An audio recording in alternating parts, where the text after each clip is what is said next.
Voilà, salut à tous et bienvenue dans cette nouvelle vidéo. Et aujourd'hui, on va parler du recrutement des staffs pour Japanson 2016, puisque ça y est, c'est lancé. Alors moi, je fais cette vidéo, c'est lancé, je crois, il y a à peu près 2 semaines. Il y a pas mal de monde qui sont venus nous rejoindre. Mais je sais qu'il reste encore des places, hein, donc vous pouvez encore vous inscrire. Donc toutes les infos sont sur japanson.fr. Et forcément, je vais en parler un petit peu, puisque c'est quand même quelque chose qui me tient à cœur, hein, le staff Japansen. D'ailleurs, ça fait depuis 2009 que j'y suis. Donc ça va être ma 8e édition Japansen, sans compter les acquis, hein. Il y en a eu 2. Alors forcément, il y a peut-être des réactions, des gens qui hésitent un petit peu, qui se demandent comment que ça va être, etc. Donc je vais essayer un petit peu d'en parler. Donc quelles sont les conditions pour rentrer dans le staff? En fait, la seule condition, c'est d'être majeur au moment de la Japansen. En gros, c'est-à-dire d'avoir 18 ans d'ici début mai, voilà, pour être tranquille. Et ça, c'est essentiellement pour des raisons de responsabilité, hein. Ça, c'est quelque chose qu'on ne pourra pas y couper. On sait qu'il y a du monde, des personnes un peu plus jeunes qui auraient bien aimé postuler, qui ont 16 ans. Ben, dommage, mais il faudra attendre encore un petit peu l'année prochaine pour postuler. Mais on apprécie quand même le fait qu'il y ait du monde qui veut venir. Donc, ça n'est que la seule condition. Maintenant, si après, si vous avez des compétences particulières qui peuvent aider, ben, ça sera grandement apprécié. Maintenant, si ce n'est pas le cas, il ne faut pas du tout s'inquiéter pour ça, puisque quand vous arrivez dans le staff, on vous explique exactement ce que vous devez faire et vous n'êtes pas tout seul, hein. Donc là-dessus, d'ailleurs, la plupart des staffs qui ont été dans le Japansen n'avaient pas de compétences particulières dans leur poste, hein. Donc ça, c'est le but des chefs de pôle et des organisateurs, justement de bien expliquer à tous les staffs qu'est-ce qui doit être fait, et puis aussi de vous accompagner durant tout le salon. Donc à ce niveau-là, c'est pas un problème. Donc il y a peut-être certains qui ont une petite réticence et qui se demandent est-ce que je vais quand même profiter du salon? Et oui, c'est une question qui est légitime, hein, de se poser. Alors forcément, à ce niveau-là, on ne peut pas vous dire que vous allez pouvoir passer le salon comme d'habitude en tant que visiteur avec ses potes. Évidemment, c'est pas possible de faire pareil, hein, par la force des choses. Mais il faut quand même se rendre compte que tous ceux qui sont dans le staff et les organisateurs sont aussi fans de tout ce qui est Japon et du salon aussi.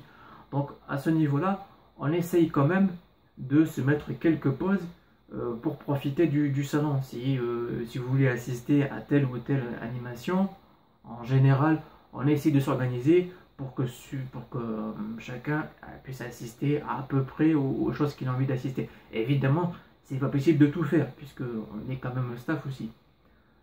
Mais c'est possible quand même de profiter du salon. Et puis, c'est une façon aussi de profiter du salon, mais d'une autre façon, de l'intérieur, c'est-à-dire de l'autre côté de la barrière, ou de l'autre côté du portail, si vous voulez. Et croyez-moi, c'est une autre façon de faire Japansen. On rencontre déjà beaucoup de monde, on rencontre des personnes qui sont beaucoup passionnées du Japon, évidemment, qui sont aussi dans le staff.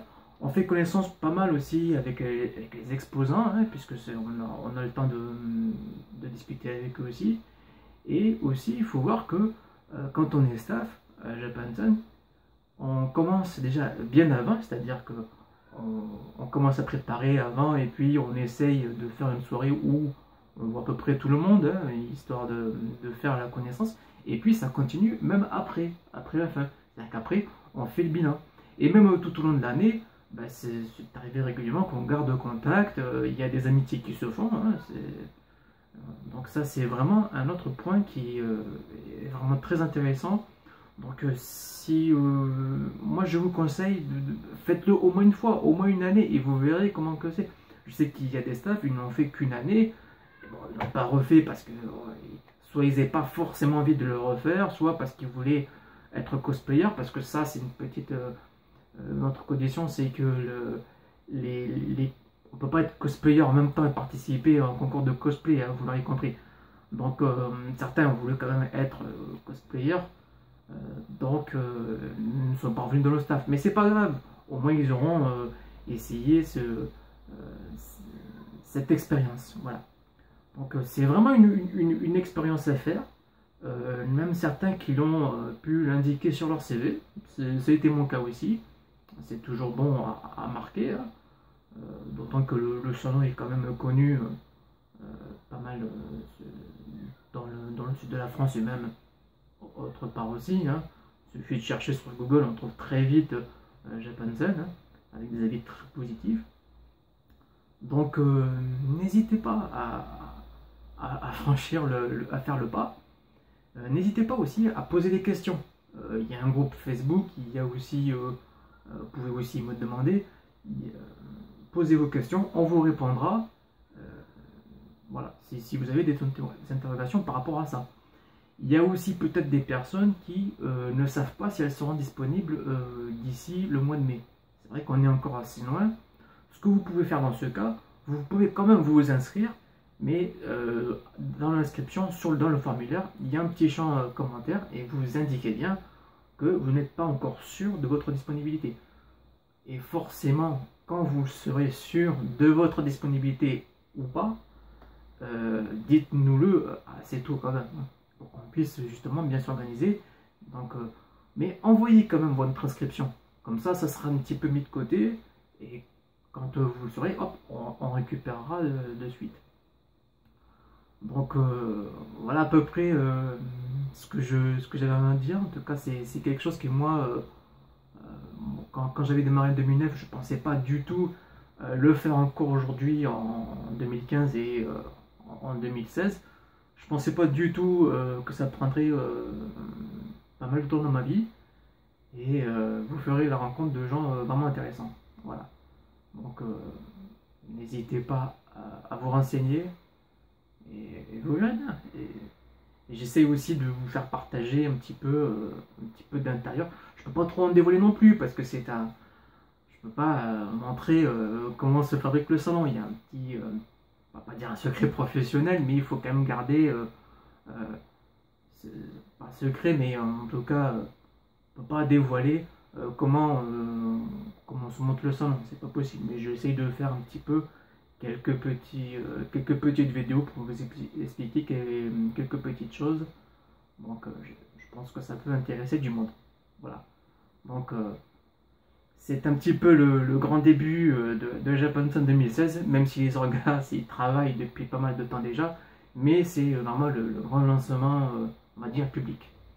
Donc sur ce, merci de m'avoir suivi. Je vous donne rendez-vous pour une autre vidéo, je sais pas quand du tout. Je sais pas quand, je sais pas sur quoi, mais bon, il y en aura certainement d'autres, hein. Plus l'année va passer et plus il y aura des renseignements, donc je serai un petit peu présent là-dessus. Voilà. Passez une bonne soirée ou une bonne journée selon que vous regardez cette vidéo, et au revoir à tous. Ciao.